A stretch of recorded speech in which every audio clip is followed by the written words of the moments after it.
28वां अध्याय परमार्थ निरूपण। भगवान श्री कृष्ण कहते हैं, उद्धव जी, यद्यपि व्यवहार में पुरुष और प्रकृति, दृष्टा और दृश्य के भेद से दो प्रकार का जगत जानना पड़ता है, यद्यपि परमार्थ दृष्टि से देखने पर यह सब एक अधिष्ठान स्वरूप ही है। इसलिए किसी से शांत, घोर और मूढ़ स्वभाव तथा उसके अनुरूप कर्मों की न स्तुति करनी चाहिए और न ही निंदा। सर्वदा अद्वैत दृष्टि रखनी चाहिए। जो पुरुष दूसरों के स्वभाव और उनके कर्मों की प्रशंसा अथवा निंदा करते हैं, वे शीघ्र ही अपने यथार्थ परमार्थ साधन से च्युत हो जाते हैं, क्योंकि साधन तो द्वैत के अभिनिवेश का उसके प्रति सत्यत्व बुद्धि का निवेश करता है, और प्रशंसा तथा निंदा उसकी सत्यता के भ्रम को और भी दृढ़ करती है। उद्धव जी, सभी इंद्रियां राजस अहंकार के कार्य हैं। जब वे निंद्रित हो जाते हैं, तब शरीर का अभिमानी जीव चेतना शून्य हो जाता है, अर्थात उसे बाहरी शरीर की स्मृति नहीं रह जाती। उस समय यदि मन बच रहा, तब वह सपने के झूठे दृश्यों में भटकने लगता है और वह भी लीन हो जाता है। तब तो जीव मृत्यु के समान गाढ़ निद्रा सुसुप्ति में लीन हो जाता है। वैसे ही जब जीव अपने अद्वितीय आत्मस्वरूप को भूलकर नाना वस्तुओं का दर्शन करने लगता है, तब वह स्वप्न के समान झूठे दृश्यों में फंस जाता है अथवा मृत्यु के समान अज्ञान में लीन हो जाता है। उद्धव जी, जब द्वैत नाम की कोई वस्तु ही नहीं, तब उसमें अमुक वस्तु भली है अथवा अमुक बुरी है, अथवा इतनी भली या इतनी बुरी है, यह प्रश्न ही नहीं उठ सकता। विश्व की सभी वस्तुएं वाणी से कही जा सकती हैं अथवा मन से सोची जा सकती हैं। इसलिए दृश्य अनित्य होने के कारण उनका मिथ्यत्व तो स्पष्ट ही होता है। परछाई, प्रतिध्वनि और सीपी आदि में चांदी आदि की आभास यद्यपि हैं तो सर्वथा मिथ्या है, परंतु उनके द्वारा मनुष्य के हृदय में भय, कंप आदि का संचार हो जाता है। वैसे ही देहादि सभी वस्तुएं हैं तो लेकिन सर्वथा मिथ्या ही हैं, परंतु जब तक ज्ञान के द्वारा इसकी असत्यता का बोध नहीं हो जाता, तब तक इनकी अत्यधिक निवृत्ति नहीं हो जाती, तब तक ये भी अज्ञानियों को भयभीत करती रहती हैं। उद्धव जी, जो कुछ प्रत्यक्ष या परोक्ष वस्तुएं हैं, वह आत्मा ही है, वही सर्वशक्तिमान भी है।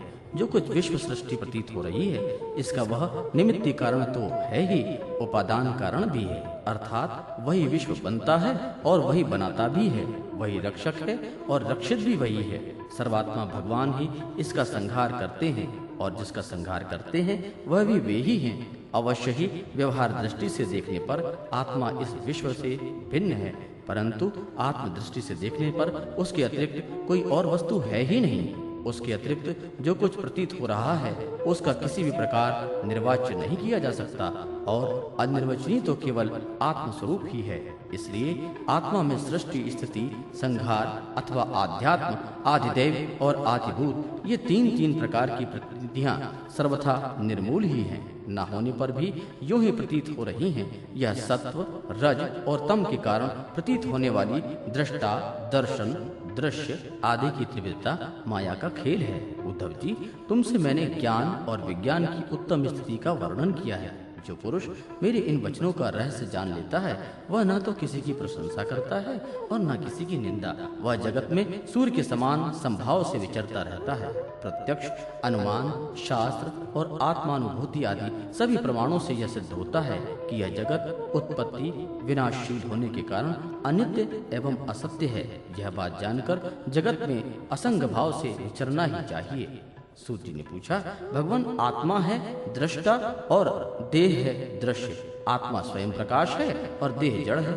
ऐसी स्थिति में जन्म मृत्यु रूप संसार न शरीर का हो सकता है और न आत्मा को, परंतु इसका होना भी उपलब्ध होता है। तब यह होता कैसे है? आत्मा तो अविनाशी, प्राकृत, अप्राकृत, गुणों से रहित, शुद्ध, स्वयं प्रकाश और सर्वी प्रकार से आवरणों से रहित है, तथा शरीर अविनाशी, सगुण, अशुद्ध, प्रकाश और आवृत्त है। आत्मा अग्नि के समान प्रकाशमान है, तो शरीर काठ की तरह अचेतन। फिर यह जन्म मृत्यु रूप संसार है कैसे? भगवान श्री कृष्ण ने कहा, वस्तुतः प्रिय उद्धव, संसार का अस्तित्व नहीं है, तथापि जब तक देह, इंद्रिय और प्राणों के साथ आत्मा का संबंध भ्रांति है, तब तक अविवेकी पुरुषों को वह सत्य सा स्फुरित होता है। जैसे स्वप्न में अनेकों विपत्तियां आ जाती हैं, पर वास्तव में वे हैं नहीं, फिर भी स्वप्न टूटने तक उनका अस्तित्व नहीं मिटता, वैसे ही संसार के न होने पर भी जो उसमें प्रतीत होने वाले विषयों का चिंतन करते रहते हैं, उनके जन्म मृत्यु रूप संसार की निवृत्ति नहीं होती।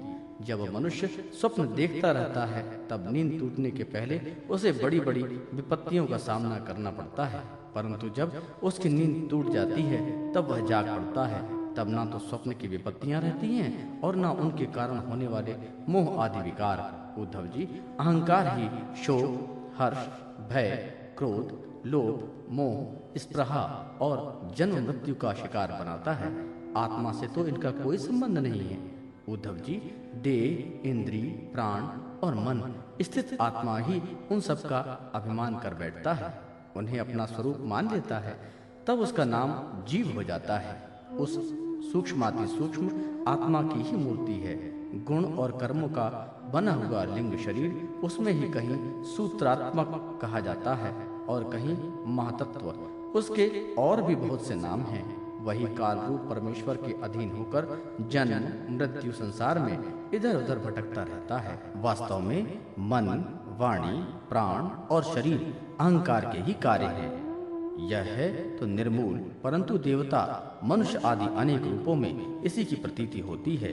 मननशील पुरुष उपासना की शान पर चढ़कर अज्ञान की तलवार को अत्यंत तीखी बना लेता है और उसके द्वारा देहाभिमान का, अहंकार का मूलोच्छेद करके पृथ्वी में निर्द्वंद होकर के विचरता है। फिर उसमें किसी प्रकार की आशा तृष्णा नहीं रहती।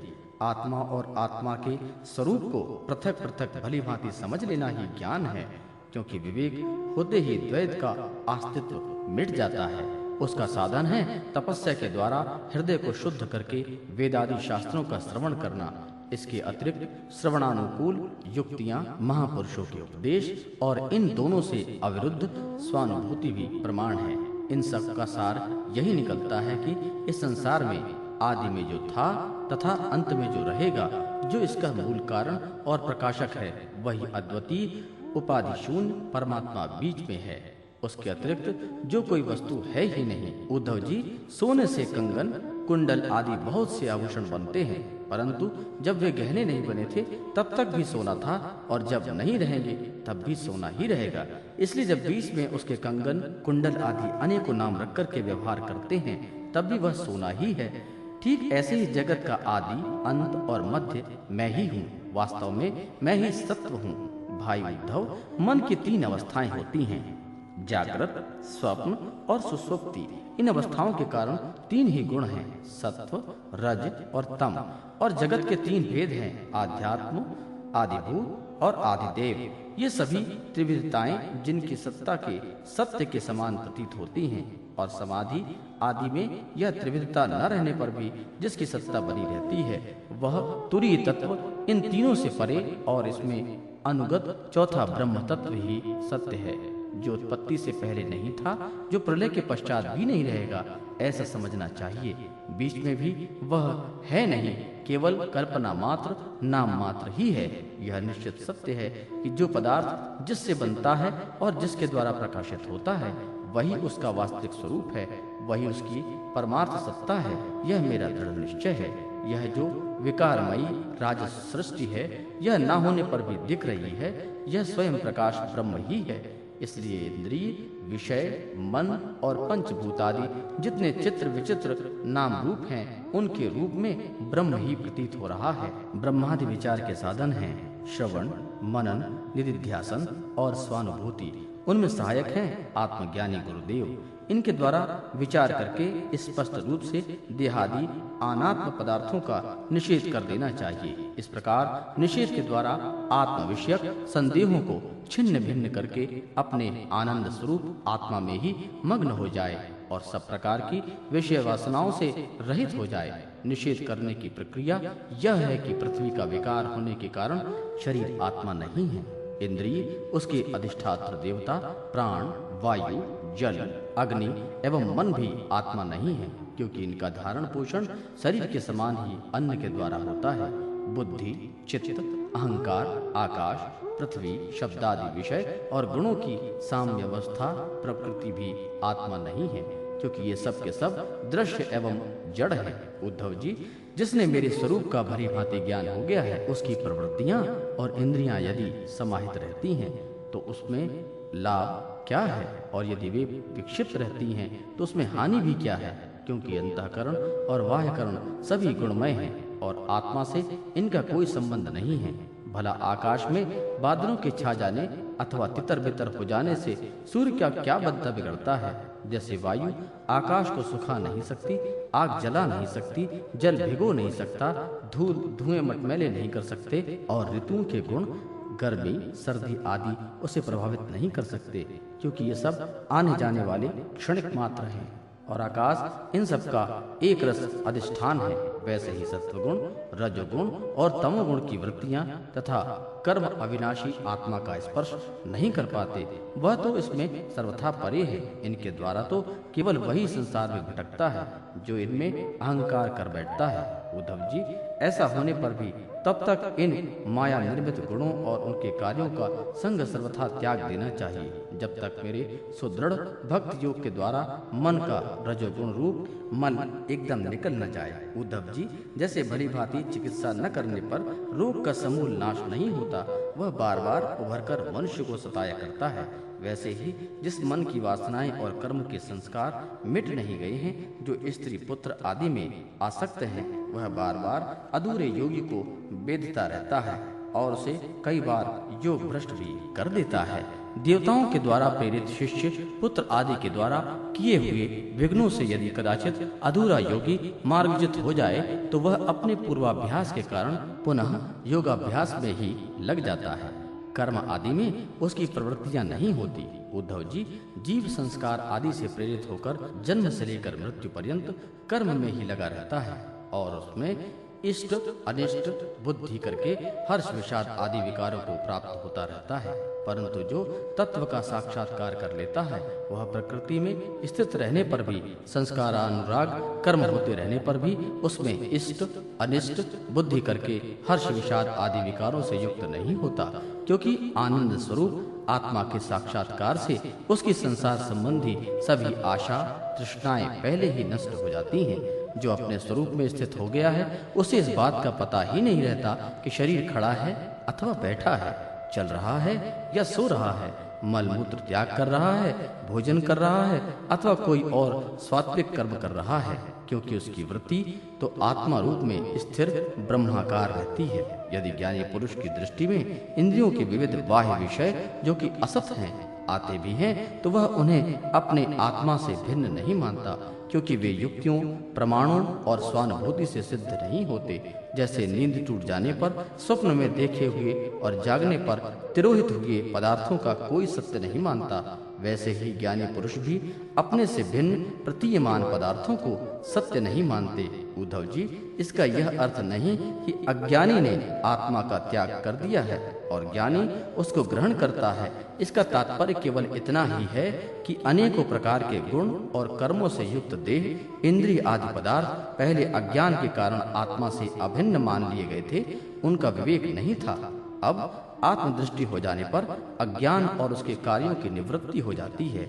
इसलिए अज्ञान की निवृत्ति भी अभिष्ट है। निवृत्तियों के द्वारा न तो आत्मा का ग्रहण हो सकता है और न ही त्याग। जैसे सूर्य उदय होकर मनुष्यों के नेत्रों के सामने अंधकार का पर्दा हटा देता है, किसी नई वस्तु का निर्माण नहीं करते, वैसे ही मेरे स्वरूप का अपरोक्ष ज्ञान पुरुषों के बुद्धिगत अज्ञान का आवरण नष्ट कर देता है। वह इंद्र रूप से किसी वस्तु का अनुभव नहीं कराता। उद्धव जी, आत्मा नित्य अपरोक्ष है, उसकी प्राप्ति नहीं करनी पड़ती। वह स्वयं प्रकाश है, उसमें अज्ञान आदि किसी प्रकार से विकार नहीं है। वह जन्म रहित है, अर्थात कभी किसी प्रकार की वृत्ति में आरूढ़ नहीं होता, इसलिए प्रमेय है।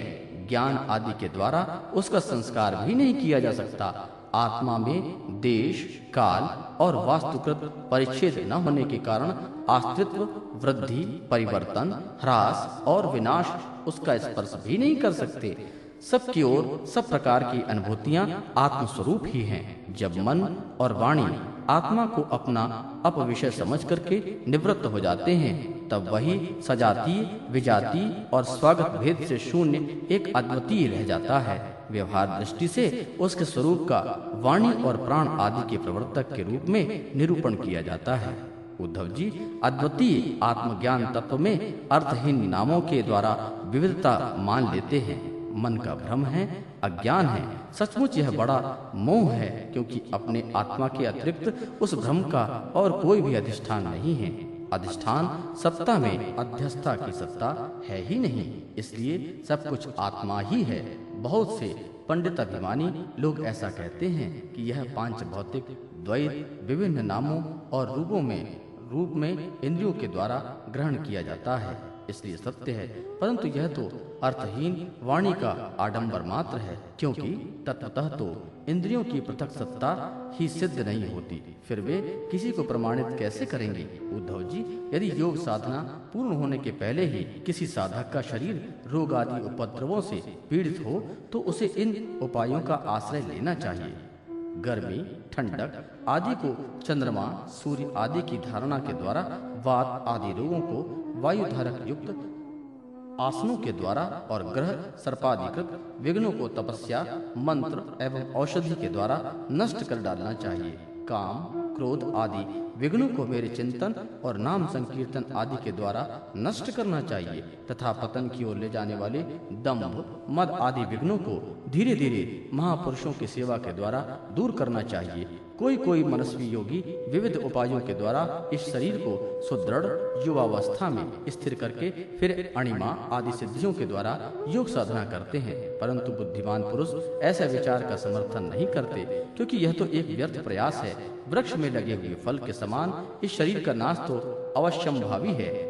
यदि कदाचित बहुत दिनों तक निरंतर और आदर पूर्वक योग साधना करते रहने पर शरीर सुदृढ़ भी हो जाए, तब भी बुद्धिमान पुरुष को अपनी साधना छोड़कर उतने में ही संतोष नहीं कर लेना चाहिए। उसे तो सर्वदा मेरी प्राप्ति के लिए ही संलग्न रहना चाहिए। जो साधक मेरा आश्रय लेकर मेरे द्वारा कही हुई योग साधना में संलग्न रहता है, उसे कोई भी विघ्न बाधा डिगा नहीं सकती। उसकी सारी कामनाएं नष्ट हो जाती हैं और वह आत्मानंद की अनुभूति में मग्न हो जाता है।